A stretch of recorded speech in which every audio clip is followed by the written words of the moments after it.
This is Kal Kat the Calcaster. I'm dressed like Silly Kelly, but yeah, Kal Kat, and I'm reviewing, and so this is Kal Kat, and I'm reviewing the Robotech movie. I determined that I had done a behind the scenes thing of the having done the behind the scenes thing of the Endless Circle, the Robotech video that I put together. It's an hour and 5 minutes long. And there's plenty of discussion in there about the movie. There's the movie, and then there's the discussion thing.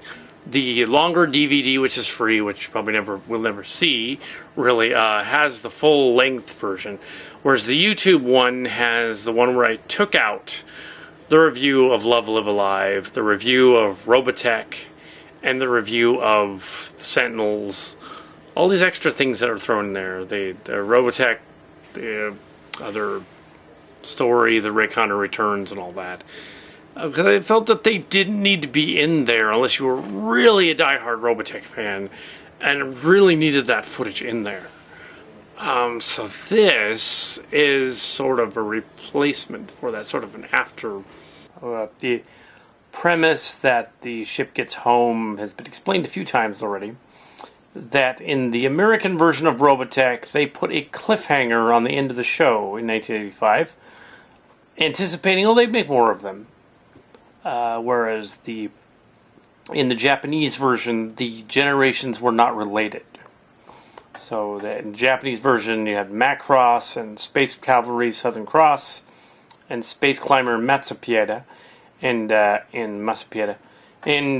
they were not connected. So the Expeditionary Force in the third generation isn't Rick Hunter's Expeditionary Force. It's a Expeditionary Force that comes from Jupiter section and Mars section.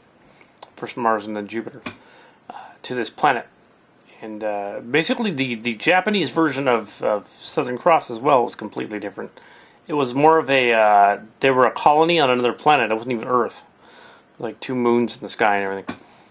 But yeah, the Robotech one threw in this line about Scott Bernard going to seek Rick Hunter. But I always thought that there was this oddity with the Robotech universe in that Rick Hunter never gets home. Now, if you're a Macross fan, and I have the Macross saga as well, actually in the Macross version, the other saga isn't Robotech at all. It's called Space Climber Matsupieda. And Rick Hunter's not in it. So when they have this cliffhanger, it's only in the American version. And I know that because I also have Macross, so I know that. And so, yeah, there were 3 discrete series. And they were Macross, Space Cavalry Macross, Space Fortress Macross, Space Cavalry Southern Cross, and Space Climber Matsupieda. And they were 3 different series done by the same production company, Studio New. And Harmony Gold got a hold of them from 82 on to 84 is when the new one came out. Robotech, came to call Robotech, came out. 84, 85. And they stuck the series together, and it was a war epic with the love story and war epic. It's the first time cartoon characters died in a story in an American show. I know they did in Japan a lot. And yeah, so market recap thing. No, this isn't for sale. Not for sale. So there was a little bit of mention of the Tommy Yoon spinoff and some of the other stuff. But Robotech, I would like to do the Robotech introduction over again, just to convey the whole thing instead of just the ending. So that's what this is. Robotech began as Macross and Southern Cross and Space Genesis Climber Matsupieda in Japan in 1982, roughly 82, 83. These 3 different series by Studio New were put out as a cartoon, separate cartoon series on different planets. It wasn't necessarily Earth. The first one was Earth, the other 2 were not. The second one was Mars. And the third one was apparently some other possibly devastated Earth. It's supposed to be Earth, yeah. And the Inbits had invaded. The story, how it goes in the Japanese one, is significantly different than the one we got here in America and the United States. The The characters were different. The situations were different. Even the protoculture was completely different. So a little recap of Robotech 30 years later is that Robotech came here in 1984-85. So it's the sort of 30th anniversary, and they're playing on that, but not doing anything new. Technically, it was 84. The the Robotech saga began as 85 episodes. They strung the 3 series together and ended it with a cliffhanger. With the cliffhanger, Scott Bernard rushing off to find Rick Hunter. The cliffhanger doesn't exist in the Japanese one. The Japanese one, Macross, is not related to the other 2. In the Japanese one, as explained in the movie, Do You Remember Love, Macross, the movie, not Attack of the Bionoids, which was the heavily edited PG one, but the R-rated one, that the protoculture was a weird sort of Earth Mothery type of Goya type of thing, and it was related to literally culture. The story originally, the protoculture, was the pre-human culture of the Zentradi that had been on Earth when they were clones, and then they were decided to live in peace together, the male and the female, and thus beginning the human race. The Zentradi were supposed to be thus the precursors to humanity, and they'd come back to Earth to basically clean house and kill everybody because we screwed up, which is completely different than what Robotech calls it. And they basically destroy everything and leave the Earth decimated. And the Masters were not there because they weren't there at all. That was another series. The third half, then comes the second series, the Space Cavalry Southern Cross, which takes place on Mars, or a Mars-like planet. In that one, it is the future, but a different timeline. It's not supposed to be Robotech. The characters are not related to Max and Miria Sterling at all. There's no relation to the Zentradi at all, because you don't see them at all. They're the Zor Lords. They did keep the Zor. They basically come to Mars to destroy the Martian colonies and their space force, and they also have a moon base. On one of the moons of Mars, not on the moon. And there's a battle, and they blow up the mothership and crash it and stuff. And the ending part where they break through the mounds and attack and stuff is actually on terraformed Mars. And it's not the flowers of life that they released. It's like this weird sort of... it's something they were looking for, but it's not the flowers of life aren't connected to the Invid. It's just something they were looking for. And when they blew up the mothership, they found it. And that's where it ends. It ends with them blowing up the mothership. Because the mothership's been blown up. It's no longer in the story. The part that you saw that was Robotech the movie, Megazone 23, as it's also known, is a mismatch of just they didn't have enough information and just went with it. Love Live Alive, which came later, was another mixed match of stuff. The original Love Live Alive, not the 2015-14 thing. We'll get there in a second. Okay, let's see. Then we come to the Invid invasion, or the Inbit invasion in that version.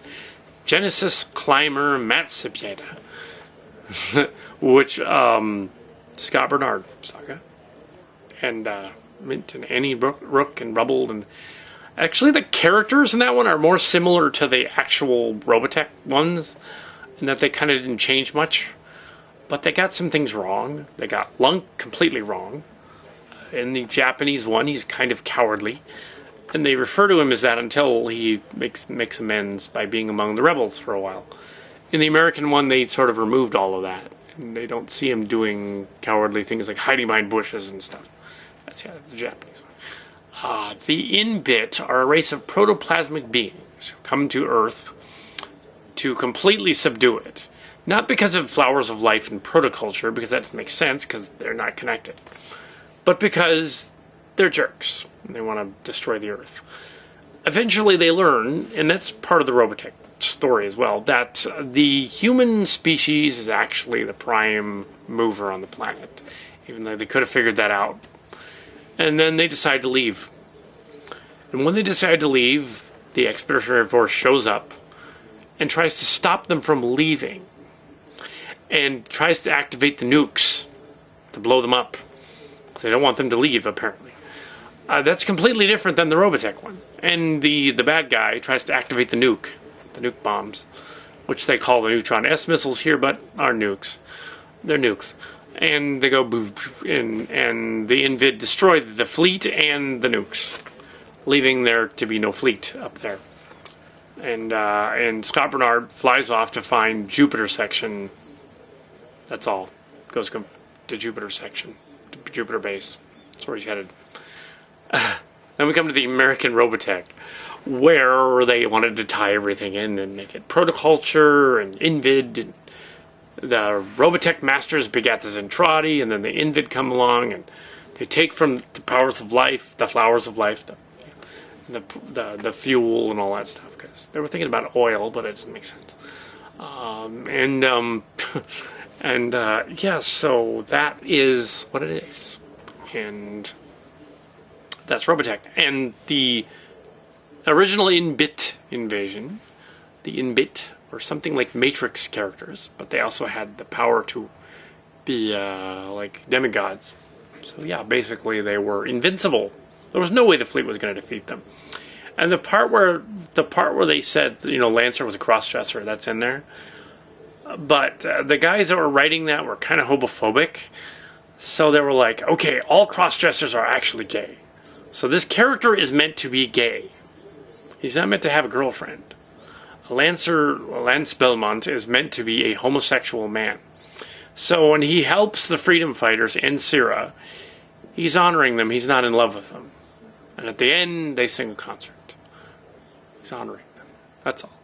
So yeah, that is in a nutshell a recap of the other stuff. They also implied that Rick Hunter was lost in hyperspace in the American version. Thus, the cliffhanger that starts my Robotech thing where I find him. Bring him back. Transformers Feud Robotech. And I bring him back in my 1 hour and 5 minute movie adventure. Which Mark Scards wholly approved of, and he also thought it was awesome that he played the glowy light action figure in the background that was Hadon's other glowy self. I thought that was hilarious. That's great. So he hasn't seen the whole thing. He just saw the trailer, but he said this looks pretty funny. Well, yeah, it is pretty funny. But so Rick Hunter is never lost in the Japanese one. He doesn't exist in the third series of Macross. In the other one. In fact, Macross goes off on its different timeline. As of the 90s, they made a Macross 2 and a Macross Plus. They spin off in another completely other direction, went to a colony planet, did some other things. They don't consider Macross 2 canon. 1994, they started, they had Macross Plus led to Macross 7. Macross 7 was essentially our J-pop band saves the universe. So that was Macross 7. From the vantage point of the J-pop band on Max Sterling's colonial ship, the Archangel, or STF-7. Sound familiar? Should be.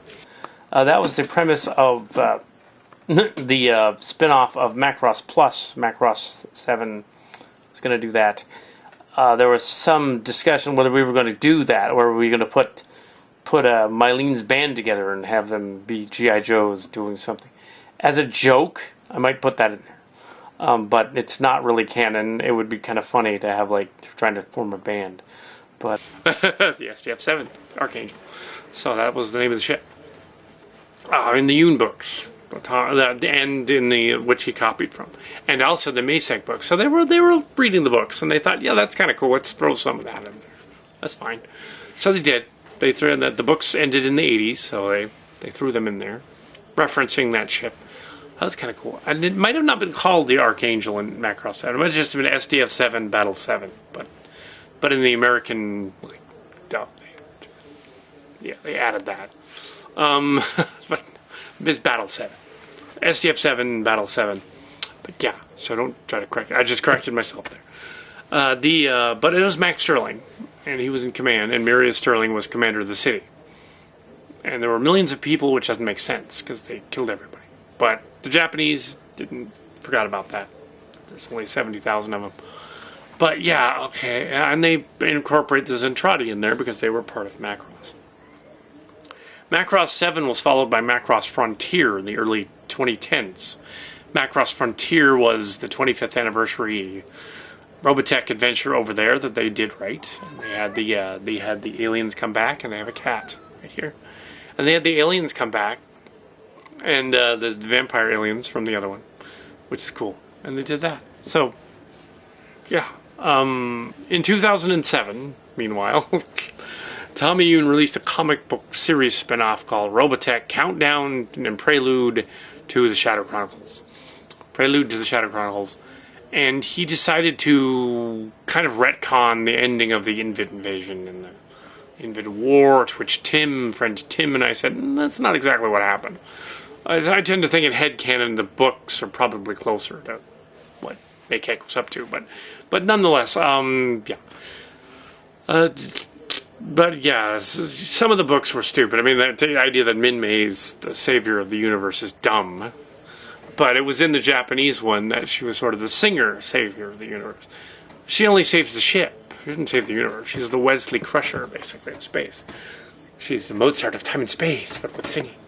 But yeah, so yeah, Robotech.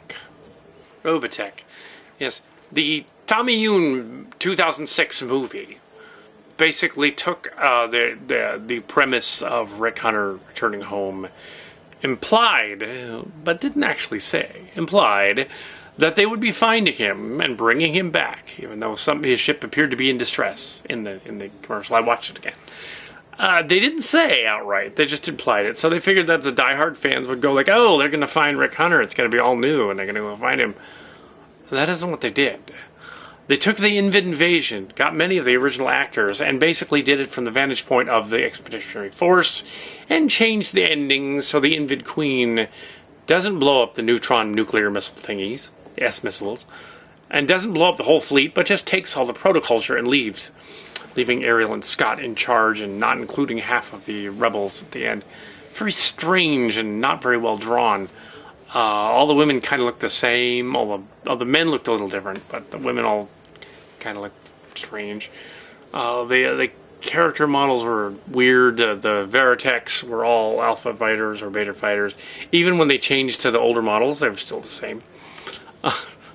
They made the Haydnites bad guys, and in terms of headcanon, I think they weren't supposed to be all of the Haydnites, just some of them. If they're the children of the shadow that's implied in the story, they shouldn't be. Actually, in the Japanese one, they're not called the children of the shadow. In the Japanese one, during the Inbit War, she doesn't say children of the shadow. She just says, oh, the evil Jupiter force is here and I have to stop them. That's what she says. Which is completely different. It's like the evil expeditionary force is attacking, I need to go after them. It is completely different than saying the mysterious shadow people are attacking. They never intended to do anything with that in the American one. I don't know what Tommy Yoon was smoking. But yeah, so there's your shadow rant. And then we go on to and then we go on to more Robotech goodies. And yeah, so Tommy Yoon and his group then promised, and they did promise this, more Robotech to follow in the coming years because the 25th anniversary was approaching, and yeah, there would be more, be Shadow Rising. They would go and find Rick Hunter at last because, oh, they just teased you like they were going to do it. They never did, and they never intended to do it. In 2014, they released Love Live Alive because Carl Makek had died 2 years earlier, 2012. Carl Macek left behind a bunch of notes, 2 or 3 unfinished Robotech stories, including Love Live Live and the Robotech movie. So going with the side of this would be easier to film than recutting Megazone 23 Robotech the movie, which wouldn't make any sense if they did that one.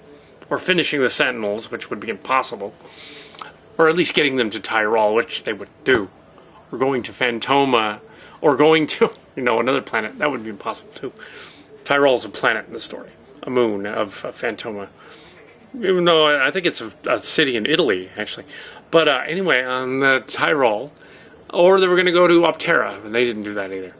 They instead decided to use Love Live Alive, recut in dialogue from Lancer's, that guy playing Lancer. Snapcar, I think.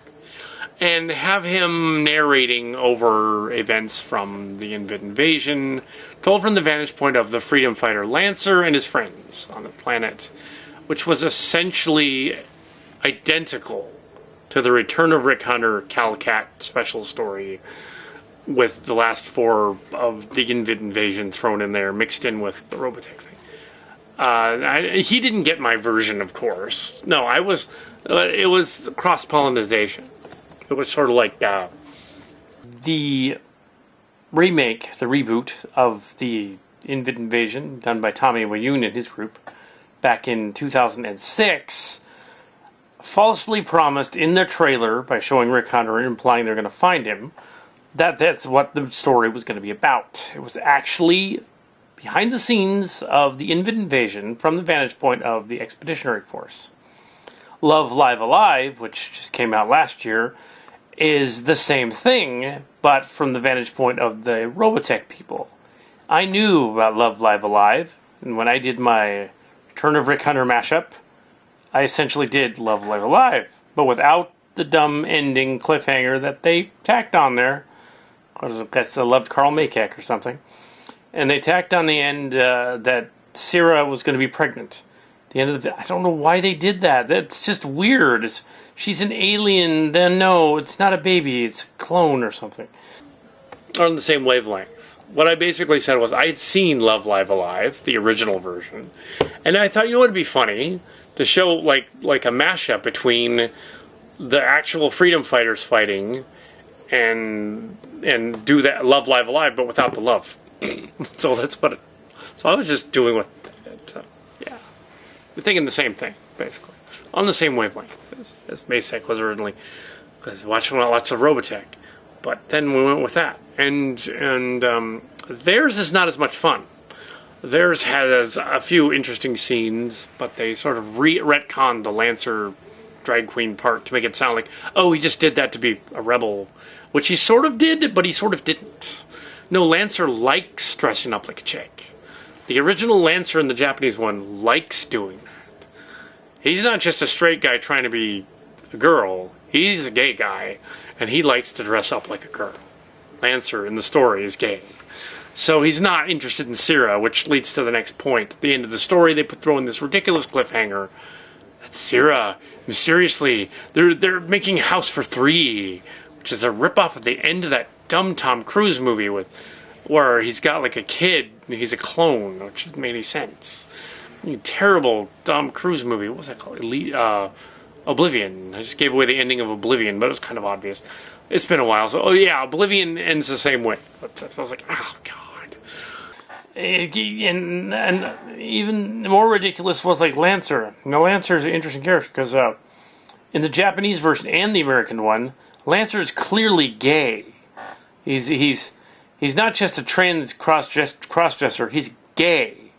He likes dudes. He likes dressing like a chick. Well, that doesn't make him entirely gay. I mean, like sometimes you got drag queens that aren't really gay. They dress up in drag.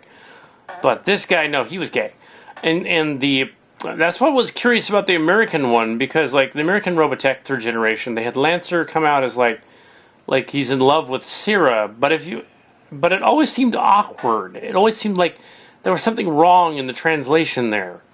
They were adding extra stuff in there, and actually they were. Got a hold of the Japanese versions of the 3rd generation. They made Lunkoff as sort of cowardly. They kept mentioning that over and over again, although they just vaguely reference it in the original. And redeems himself. They mentioned the hired gun episode. That was completely different in the Japanese version, because in that one, the hired gun guy had different motivations for going after the traitors. It wasn't that he was a traitor; it was that they were in that one, and they sold him out to the Invid. So yeah, he wasn't the bad guy. The people that sold him out were the bad guy.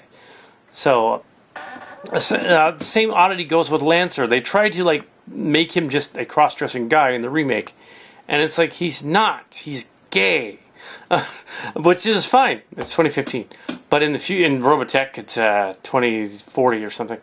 But yeah. So it's like, all right. So Lancer's not gonna like Sierra. So what was the deal with that ending scene where they team up? They never actually embrace or kiss or anything in the story. So he essentially joins her force as a freedom fighter after she betrays them, and they both betray each other to go shoot the Shadow Fighters. That's not love, that's honor. So he's just honoring her. So Maykick and those guys and Tommy Yoon got it wrong. And no, they're not in love. They're just friends. Rand and Rook are in love, but they're just friends. Because Lancer is gay. He's not interested in girls. He would rather go for Shadow Fighter dudes or something and shoot them. Like, no, it's stupid. It's like, for one thing, she's a protoplasmic energy being. She can't have a baby. And even if she could, he's not interested. He didn't touch her. He's probably like, oh, what? Baby? Well, as long as it's another dude. Yeah, he would be all into that. That makes sense. So then we come to Love Live Alive just was a mess. The other one's kind of a mess too. Well, Love Live Alive was a little less of a mess, but kind of was. It's very clear from looking back on those two Yoon movies that he didn't have any story. And that he was just, I'm just going to make up stuff and hope people put Robotech on it and hope people buy it. Well, it's a good thing Love Live Alive was packaged together with the other movie for free on the double disc set. Like they're all, we know this sucks. We're just going to give you it, literally for free. The movie is $15, and here's this other one that sucks. The marketing even knew it sucked. It's like there's plenty of fans out there that have done some more cool stuff than that. And that was another thing pointed out on there. The Robotech fan stuff. Yeah, and I pointed out on there, but cut out of the other version of this, that if you're going to do the fan stuff, just don't use other people's music and you'll be fine. And don't use other people's footage, really. Just do your own and, do whatever. I realize some of you can't, but hey, I did it with action figures. Just me. Mark's Cars was a consultant, and years ago it was Tim, but Tim only helped on that G.I. Joe footage. And there you go. Dun, dun, dun. Robotech. The Endless Circle. I did an End of the Circle little vignette thing. Movie. And next I want to do a Transformers one. And Star Trek Chimera will begin filming again next Thursday. So, see you there. Set. Star Trek Chimera. Robotech. Endless Circle. Dun, dun, dun, dun, dun, dun, dun, dun. Dun, dun, dun, dun, dun, dun, dun, dun.